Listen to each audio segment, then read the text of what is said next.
Hello and welcome to Novel Writing Month, and today we're going to continue our discussion on how not to write a novel.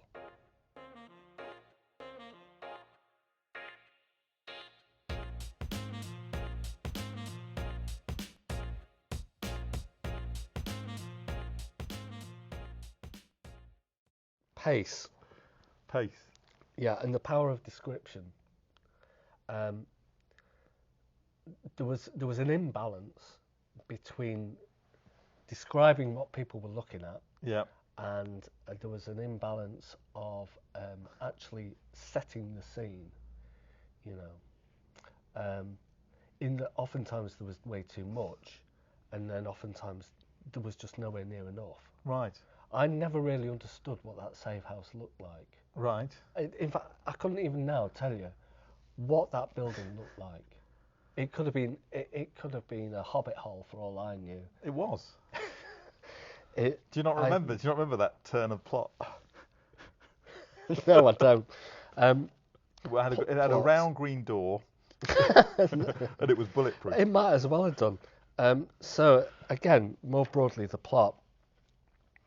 So I do remember we'd made a load of notes about how you structure a novel. Yeah. We'd done a bit of research, and then didn't really seem to follow any of that. Did we do some research? Yeah, about how to actually structure something.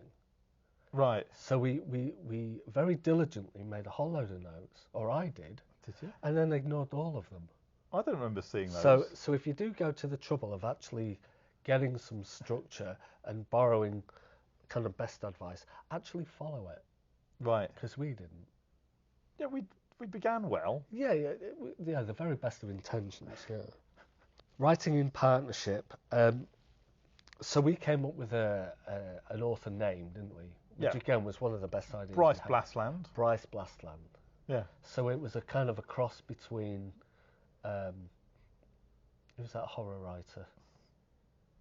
I don't know. Which one? You know, with the smoking jacket and the cravat. Oh, Dennis Wheatley. So it was a cross between Dennis Wheatley and, I forget his name, Ian Fleming. Right. So that's who it was. That's what we were channeling. And the other thing to say is about how bad you are at writing dialogue, because you write like you write dialogue like people write letters. Right. So this comes back to the kind of working as writing as a team. Right. But I wrote most of the words to the novel. Yeah. Fair. And the dialogue would be so stiff. Right. And like it was being recited by a speak you wait machine. Right. That I had to kind of humanise it. So, but it did in the end. To be fair, I became like an editor. Yes. That's fair to say. So, in terms of royalties, it would have been 70-30, I think. You reckon? Yeah. No, you have to sell some copies before you argue about who sold out. Yeah, you have not to be ashamed of what you've written. Absolutely. Before you make any money from it. Yeah. So that's our advice on how not to write a book. Yeah. Basically, do everything that we didn't, and don't do anything that we did. Yeah. So that's prior planning and preparation prevents poor performance. Yeah, that as well.